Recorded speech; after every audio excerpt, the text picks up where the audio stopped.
For many years, I've been involved in Messianic Jewish outreach. Basically, my obligation, my passion is to share the good news of the arrival of our Jewish Messiah, Yeshua, Jesus of Nazareth, with my own Jewish people. And I've been doing that for over 30 years now. Part of that time was spent leading a Messianic Jewish congregation as senior Messianic rabbi for a number of years. And it was a very sound in doctrine congregation. We embraced grace. Our doctrine was essentially the same as the doctrine you would find at this conference. And that made us a little unusual in Messianic circles, to be sure, but the scriptures are the scriptures, and they will always remain the same. So in that role, I would receive a lot of questions because we had a high profile, we had websites, we had services. People would email me questions, and sometimes the questions were very sincere. Other times they were meant to start a conflict, meant to start an argument. And I generally let those go because you just waste time. People don't want to be convinced. But this question was very sincere. And so the question around which this hour is structured is this one right here. The email question was, is it true that most of the Jewish people in the world today are not blood Israelites, but are in fact Khazars who converted to Judaism many centuries ago? And by the way, what we're going to do with the film and the video is we're going to drop these slides, these PowerPoint slides, into the video so that they'll be able to be viewed online as well. So this is the question. Why is this question being asked? The question is asked because on the internet today, there is a multitude of websites. I was born in Brooklyn, by the way. My grammar is kind of, when I ever make a grammatical mistake, it's acceptable in Brooklyn. It may not be, in textbooks, but I was brought up in Brooklyn, and that's my excuse. So there are many websites today that will tell you in a very harsh and critical way that the Jews of today are not real Jews. And there is a very dark undertone of racism and anti-Semitism in a number of these websites. You will see on websites that promote like white power or the Ku Klux Klan or various racist groups, all have a bunch of various targets. One target would be people of color, another target would be Jewish people, and they have their targets which change from time to time. But this question about the Khazars was a question that was little known 40, 50 years ago. But because of some popular books that I'll be talking about in a second, it has come up. So why is this question even important in a verse-by-verse conference, in a Bible conference? And the answer is it's important because there has been an attempt to delegitimize the promise of God when he said that he would preserve the Jewish people. In the scripture, God has promised that the Jewish people would be preserved, and that is an outworking of the Abrahamic covenant. He has also promised that they would be an example for the world, and that would be an outworking of the Mosaic covenant in a negative way, because the Mosaic covenant promised blessings for obedience, but it also promised cursings for disobedience. And we see both of those phenomenon in Jewish history. And so this is an important subject for on one hand, the issue of God's faithfulness to the Jewish people vis-a-vis the Abrahamic covenant. Will he break his covenant promise? One of the things we say in our circles, because the scriptures say it, is that the Abrahamic covenant is an unconditional, irrevocable, or if you're from Brooklyn, it's irrevocable, it cannot be broken covenant. And in that covenant, God promises the continuity of the Jewish people, that they would never disappear off the face of the earth. In contrast to that, the Khazar theory maintains that the Jewish people today are fraudulent. They're not really Jewish people. And one of the things that you need to recognize when reading any sort of racist literature, if you're looking for cognitive consistency, if you're looking for rationality, that's the wrong place to look. There's no rational reason to what they're saying, but rather they start off with hatred, and from that hatred, they look for anything that will try to hurt their target. And we see this in all sorts of ways. We see this directed in hatred toward ethnic groups, toward women in various groups. There doesn't have to be a rational reason. People are just venting their own illness. And yet, this has gained enough traction among evangelical Christians that it needs to be answered. And that's why we're here today. So let's go on to this next question. Yes. Okay. So first of all, we need to define the issue of who is Jewish, because this question of the Khazars, which we'll define in just a moment, we'll talk about some history, it really goes to the heart of what is Jewish, who is Jewish. And so we're saying here that the definition of Jewish is very simple. A Jewish person is one who is physically descended from Abraham, then one of Abraham's sons, Isaac. Abraham had a number of children, the most famous of whom was Ishmael and Isaac. Isaac is the one son of promise. That's why God said to Abraham, "Take your son, your only son." Well, at that point, Abraham had actually a number of children, but it was only Isaac who was the son of promise, the son of Sarah. So he says, "Take your son, your only son, and bring him up to Mount Moriah." And we all know the story of that, the time when God held back the hand of Isaac. And so it goes from Abraham through Isaac. Isaac had two very well-known sons, Jacob and Esau, but God chose Jacob to be the son through whom the line went. Jacob in turn had 12 sons. From those 12 sons, we have the 12 tribes of Israel. And so the definition of Jewish, very simply, is someone who is physically descended from one of these 12 tribes. Before you ask, I have no idea what tribe I'm from. Most Jewish people do not. Some would like to imagine that they know what tribe they're from, but very few of them actually do. And I'll explain which ones do in just a moment, because it has to do with the subject matter. And so what this means is, with this top point, is that you can't become Jewish. Either you're born Jewish or you're not born Jewish. Jewish is both an ethnic group, but today it's also a religious persuasion. So have that in mind, because it becomes important. So Judaism, or being Jewish, is both an ethnic identity, like being Irish. So if you see someone with freckles and red hair and they talk with a brogue, that's Irish, okay? I grew up in a neighborhood that was either ethnically Jewish or ethnically Italian. There were certain streets that if you were Jewish, you lived on certain streets, and you didn't want to get caught on those other streets because they were just different streets. And I'll stop there. And so the issue is ethnic identity. We're not talking race, because there is only one race. It's the human race. We are all interfertile. There's all kinds of combinations, but these are ethnic groups. Ethnic groups are what God allows to happen as the Tower of Babel goes up and the people eventually go out. The ethnic groups were God's way of keeping things organized. And so I don't think that they're bad of necessity, but they are something that God allows. And so ethnically, I am Jewish. I'm ethnically Jewish. One of the proofs of that, by the way, is that there is a common genome structure in all of these DNA tests that you can now take to tell, where you're from. Well, I'm 17% this, I'm 20% that, now I'm going to get a headdress and I'm going to start to do different dances. All these commercials tell you to get a DNA test so you can find out who you really are.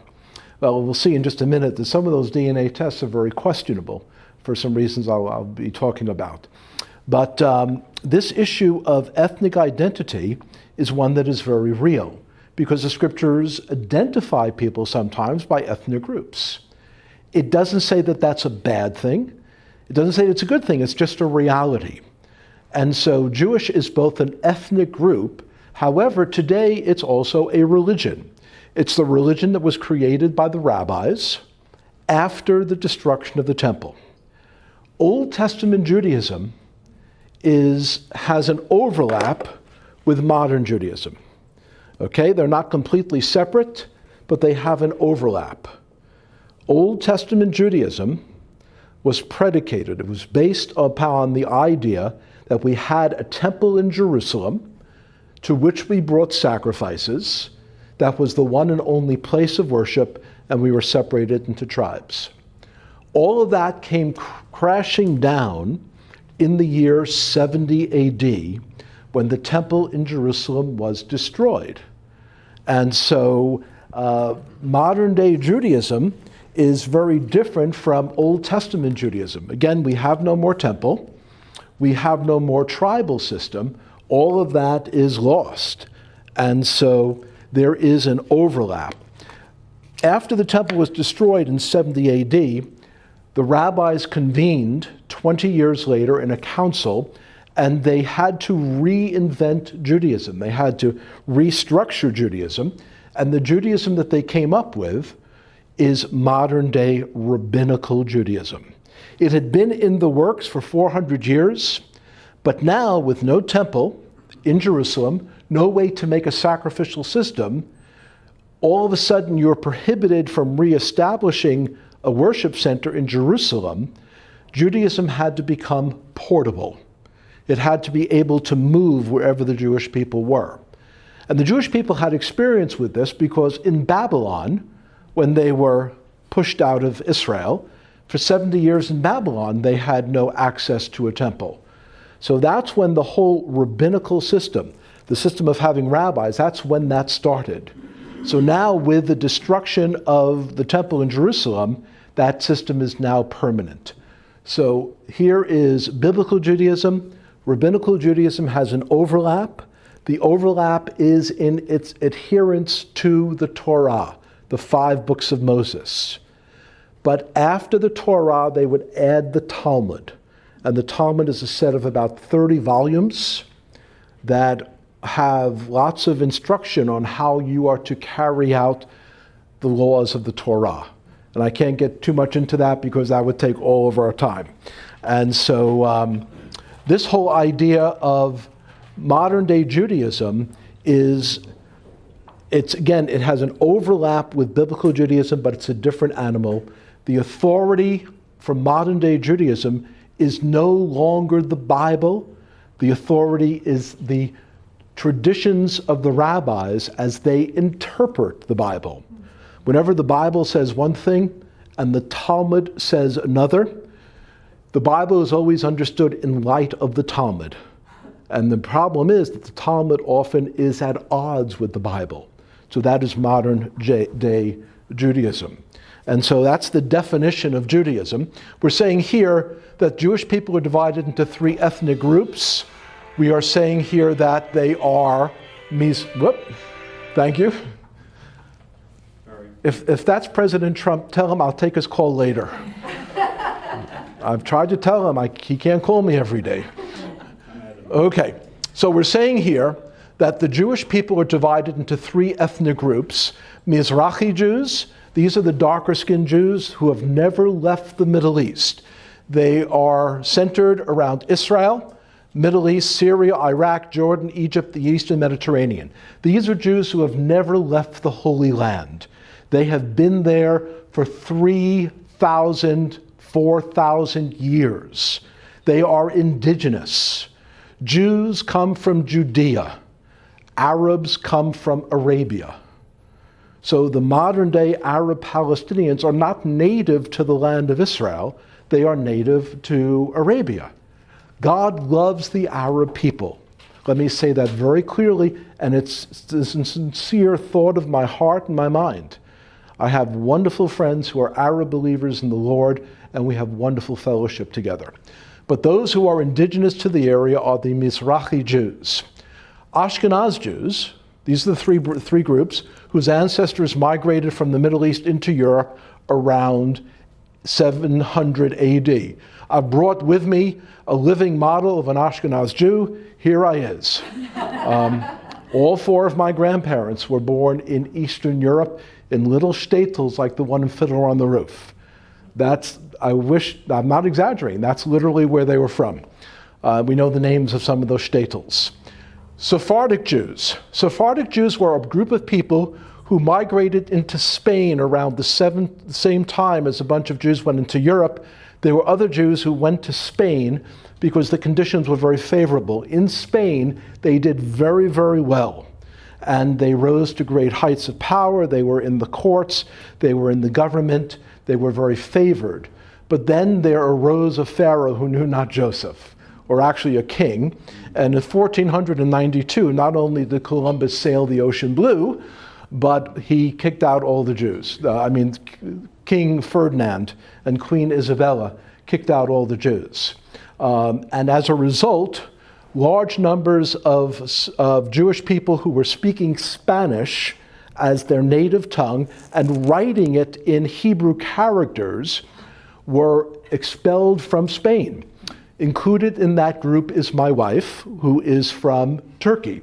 Her grandparents all spoke Ladino as their native tongue. So my wife is Sephardic. And these people all went around to the Mediterranean. So these are the three groups, and you're going to see in a moment why this is important. We had started off by talking about the question of whether modern-day Jews are actually not Jewish at all, but rather they are descendants of some kingdom called Khazaria.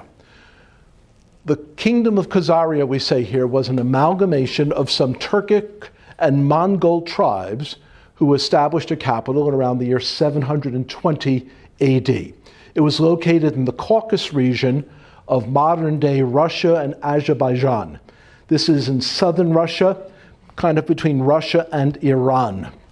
The kingdom eventually expanded into parts of the Ukraine and Romania, but by 1030 it had shrunk to a small size and was breaking into parts.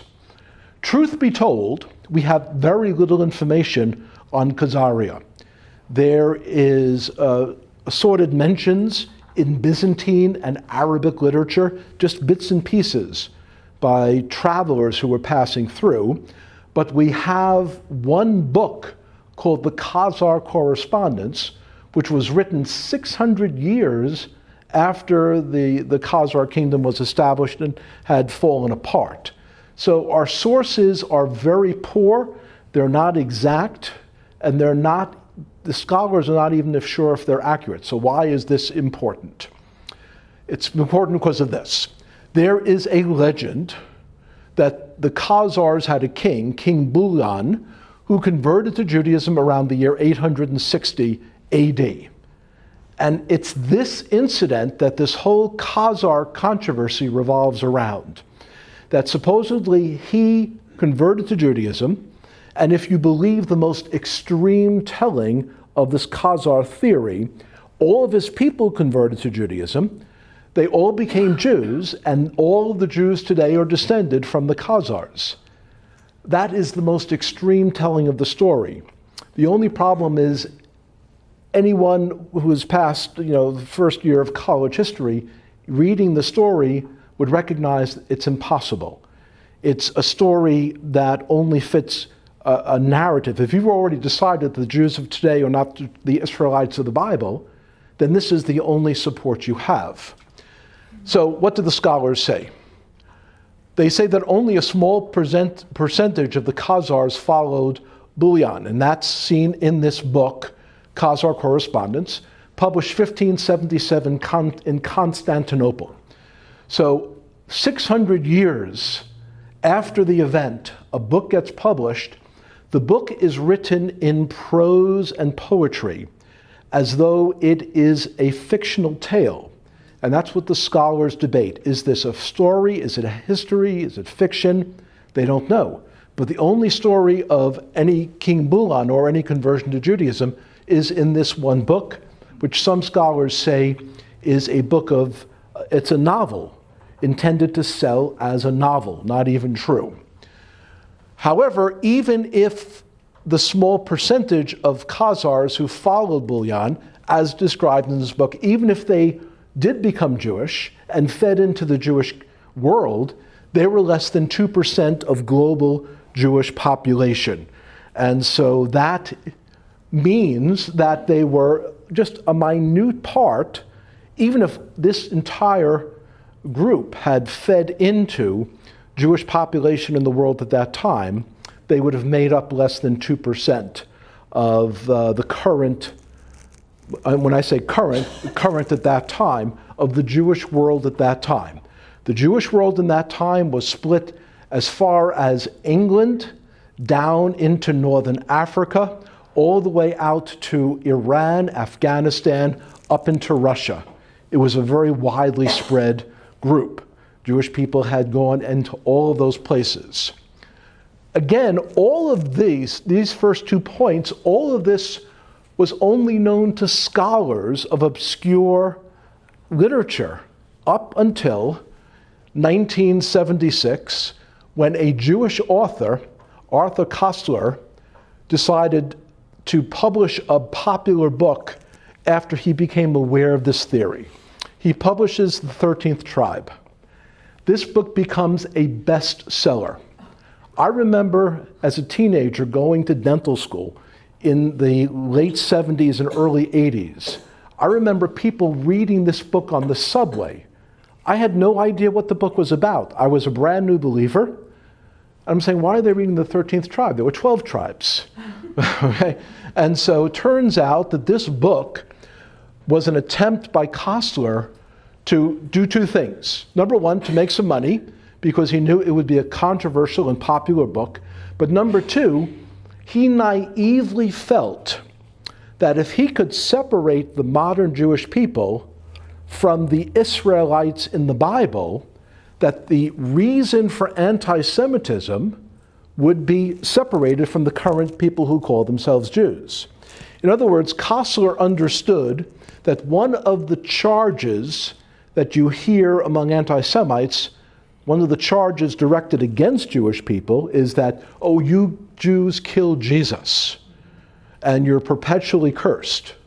And in his youth, Arthur Koestler was stung by that taunt hurled by school children. He would hear that. And so he's thinking, well, if I can just ethnically separate modern-day Jews from the Jews of the Bible, then there's no reason to hate us now. Well, the problem was Arthur Koestler is thinking, he's thinking rationally. Anti-Semites don't think rationally. They hate first, and then they come up with reasons to hate afterward. And so that did not affect them. In fact, when he came out with the book, scholars just panned it. They said this book is nonsense, it's poorly researched, the facts don't match, there are gaps in the logic. None of that bothered the haters. People who were already racist, who did not like the Jewish people, KKK and neo-Nazis and the whole bunch of them, they promoted the book, they sold the book, because they felt that it would sting the Jewish people. They felt that it would simply hurt the Jewish people. They didn't think through the whole issue. They were just looking for a short-term smash against Jews. And you see this on the internet constantly. People, when they formulate rants, aren't thinking through the entire issue rationally. Sometimes they don't even recognize that there are gaps in their logic, but they just want to hurt the other person. They just want to say something quick and then run so that the other person is hurt. And so this book was done in that way. And Arab governments particularly grabbed it up because they said it delegitimized Israel. In other words, if the Jews of today are not related to the ancient Israelites, they said, then what right do the Jewish people have to the land of Israel? They should get out. That was their rationale. So the Arab governments and the KKK had a very different agenda for why they promoted the book, but all of these groups did. So let's look at the theory. So this is the challenge. If modern-day Ashkenazic Jews, Jews from Europe, who make up in the United States around 80% of the Jewish people, are Jews of European background like myself. Most of the people who are thinking about this issue and don't like Jews are in North America. And so they are thinking, oh, you Jews are all from Europe. You're not related to the Jews of the Bible, and you have no right to Israel. So we say here that those with an anti-Jewish agenda don't want you to think too closely about that, for if you do, this question arises. What percentage of the Jews in Israel are Ashkenazic compared to Sephardic? So again, Sephardic Jews and Mizrahi Jews, these are the Jews who have never left the Middle East.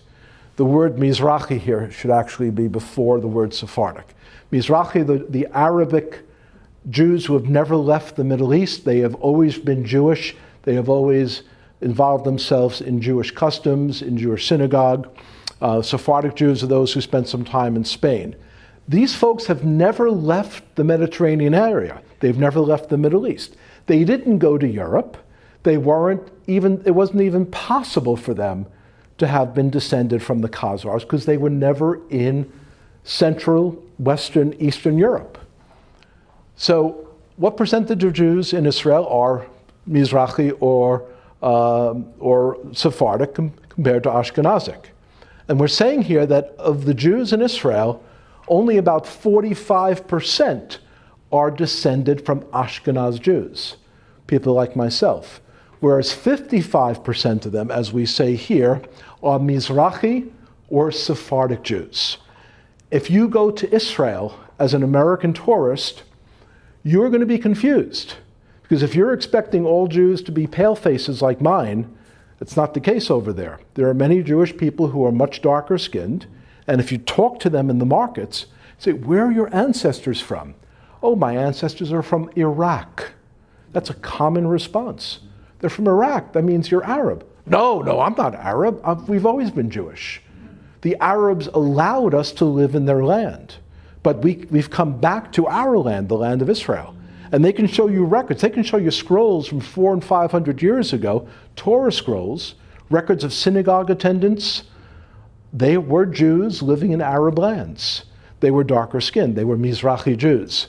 Those are the Jews who came in large numbers into Israel. Why? Because they were being murdered in Arab lands. As soon as some of the waves of Jewish people began settling back in Israel, there were waves of pogroms, violent riots that were launched against Jewish communities in these Arab lands. And so the vast majority, shouldn't say that, it's 55% of the Jewish people who inhabit Israel today are not from Ashkenaz backgrounds.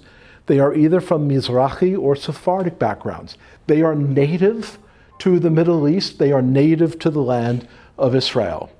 So we say here, of course, because the Khazar theory only questions Ashkenazic Jewish background and not Mizrahi or Sephardic background, it is not crucial to Israel's legitimacy, for the majority of Jews in Israel are Mizrahi or Sephardic and have never left the Middle East. But that little piece of logic goes over the heads of the geniuses who come up with the anti-Semitic theories. So again, this whole idea impinges upon what God is going to do in the Middle East. Is the land of Israel today God's timepiece, like those in our circles say? We say that God is bringing back the Jewish people in preparation for the momentous days, the events of the last days. And that is true. But it can only be true if the Jewish people there are the actual Jewish people and not fraudulent imposters. So that's why these things are important. So, about the genetic science. We have to caution you and let you know that ethnic identity conclusions based upon DNA tests are only as good as the raw data the scientists feed into the program. On television today, it's very popular to see ads for Ancestry.com, for 23andMe, and all of these DNA tests so that you can find out who you really are. And you'll take up square dancing or Irish jigs or German polka dancing because you'll now find out that you're one of these groups. Mazel tov. If you go ahead and do that, that's fine. However, understand that all of them are based on assumptions, broad assumptions. How does that affect our question? There is no genome identity for Khazars that we can test for, because all the Khazars disappeared after the year 1100. They were basically subsumed. They were swallowed up by the people of Romania, the Russians, the Armenians, the Georgians, Ukrainians. So there's no Khazar test that you can do. However, by looking at the Mizrahi Sephardic Jews who have never left the Middle East and test their DNA, particularly looking at men within that group with the names Cohen, Khan, Levi, Levine, these are all the names that were passed down from father to son of the tribe of Levi. Those genomes, there is a test you can do that will find that it's a test that shows the genome coming through the father. They have found a striking genome marker, a certain genome marker, across all geographic areas, all held by Mizrahi Jewish men with that Levite background. So they tested tens of thousands of Jewish men. Who were the ones who were named Cohen, Levine, Khan, Levi? And all of them, I shouldn't say, about 90% of them had this specific genome marker only found in Jewish men with that last name. It means that that priestly marker, and no one disputes that these men have never left the Middle East. No one disputes that there was a tribe named Levi. No one disputes that it was from Aaron. And this is the biblical tribe of Levi. No one disputes that. These men are representative of that. They have that genome marker. This is only in the last 10, 12 years that this marker has been found. And it's been found in these Mizrahi, dark-skinned Jewish men. So the marker appears frequently and consistently, leading scientists to label it the Jewish priestly marker. Now, when they were looking for the same marker among Ashkenaz men, here's what they found. Wayne State University has a big fancy schmancy biology lab, and they did a study in 2013, and they said, we find that Ashkenaz Jews share the greatest genetic ancestry with all the other Jewish populations, and among non-Jewish populations, groups from Europe and the Middle East. No particular similarity of Ashkenaz Jews with populations from the Caucasus is evident. In fact, this is Khazaria, and you see there. Thus, analysis of Ashkenazic Jews corroborates the early result that Ashkenaz Jews derive their ancestry primarily from populations of the Middle East and Europe. They possess considerable shared ancestry with other Jewish populations, in other words, the Mizrahi Jewish populations. And long story short, they're finding within Ashkenaz Jewish males the same Jewish priestly marker, tribe of Levi, that they're found in the Sephardic men. A second study was also done in 2013. This is out of Stanford University. And here, this is very technical and scientific. And this is just a small smidgen of a 51-page PDF that's available online. And their conclusion was, in contrast to the previously suggested Eastern European origin for Ashkenaz Levites, again, this is the anti-Semitic theory that you Jews are not from Israel originally, but you came out of Europe.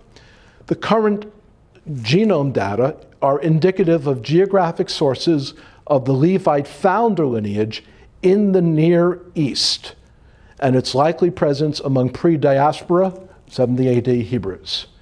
So they're saying it's the same exact biology of the Jews who have never left the Middle East. Why is this important to us as Bible believers? Because of what Jeremiah 31 says. You have a passage there that says, behold, days are coming when I will make a new covenant with the land of Israel. That's what verse 31 says. It's not here, but it's a very important passage. It's an important passage about the new covenant. I will make a new covenant with the land, with the people of Israel. It will not be like the Mosaic covenant in the day I took them by the hand to bring them out of the land of Egypt. And then he talks about the new covenant he will make with the Jewish people. Then he goes on to say, for anyone who might doubt, thus says the Lord, who gives the sun for light by day and the fixed order of the moon and the stars for light by night, who stirs up the sea so that its waves roar, the Lord of hosts is his name. If this fixed order departs from before me, what fixed order? The sun for light by day and the fixed order of the moon and stars for light by night. Only if this fixed order departs from before me, only then shall the offspring of Israel cease from being a nation before me forever. And this is why it's important to debunk this recent anti-Semitic myth that the Jews of today have no connection with the Jews of the Bible. The two scientific studies show it, and God has said that he is going to preserve the Jewish people. He's not preserving them because they've been so wonderful. We haven't been. I'm not saying that. The Jewish prophets say that. Isaiah chapter 1 says, an ox knows its owner, and a donkey knows its master's manger, but Israel does not know. My people do not understand. And it gets worse from that point. All too often, we have been unfaithful to a God who has been faithful. And so God, in spite of that, says he's going to preserve them. Why? Not because they've been obedient to Mosaic law, because we haven't. He's going to preserve them because of the eternal, unbreakable, forever Abrahamic covenant. And if you keep that in mind, that Abrahamic covenant is foundational for who we are as born-again Christians. So one last passage. In Romans chapter 11, where Paul says, for I do not want you, brethren, to be ignorant about this issue of this mystery, lest you be wise in your own eyes. He's addressing, if you read Romans 11, specifically says, I am addressing those of you who are Gentile believers. Romans 11 says that. By the way, that puts to rest the idea that evangelical Christians have become Jews. I love you all, but you're not. Okay? Enjoy being Irish, Italian, Spanish, whatever it is. God needs all of those sort of people in his kingdom. And in Romans 11, he doesn't address Gentile Christians as, oh, congratulations, you're now Jewish. He says you are Gentile Christians. Many times the Bible identifies Jews and Gentiles together in one body. We are in one body. Males and females are in one church body, but we don't become, identical. I happen to like the difference between men and women. God designed that difference. And it's not one that disappears when we become believers. The distinction between Jews and Gentiles does not disappear when we become believers. And the Lord is here instructing the Gentile believers that the Jewish people will one day turn away from rebellion, from disbelief, and turn to the Messiah. They will one day come to faith. If there are no more Jews, how could this even happen? That's why, and again, we're talking about this Khazar theory, because it tries to thrust a dagger at what God has promised that he will do. And so that's why, again, it is important for us. And so that's the concluding passage. And this is, again, a matter for which we don't have pride, but we want, the scriptures say, let God be found true and every man be found a liar. God's scripture is true. The things we've placed our faith in are true. God's covenant promise to Israel is true. Even in the midst of their unfaithfulness, God looks forward to a day described in Zechariah chapter 12, where it says, they will look upon me, whom they have pierced, recognize and mourn as one mourns for an only begotten son. About that day, the scriptures say, Israel will all be saved. So wonderful things. I think we have about 2 minutes left for questions, corrections, grammatical instruction to the instructor. You said this started just a few years ago, 76? The book came out in 76, and that's really that's what really started it. Among people, it's good that you didn't, because that means you're not in touch with those groups who are denigrating Jews. But in those early years, people would have mimeographed newsletters saying, look at this 13th tribe. It shows that the Jews of today are not real Jews, and so we should persecute them even more. I mean, there's no rationale in that, but when you hate someone, you don't need rationality to try to use something to hurt them. And so that's why this is so important, particularly now in the last 10 years, because a lot of websites that portray themselves as being evangelical are peddling this, because they also peddle replacement theology. That the Jews of today are not the real Jews, the church has replaced the Jews. So this is one more bullet in their arsenal to try to get at the Jewish people. Well, you Jews aren't even real Jews anyway, so don't be so prideful. But again, the entire science breaks down. The history is non-existent. It's really based on a myth in a single book.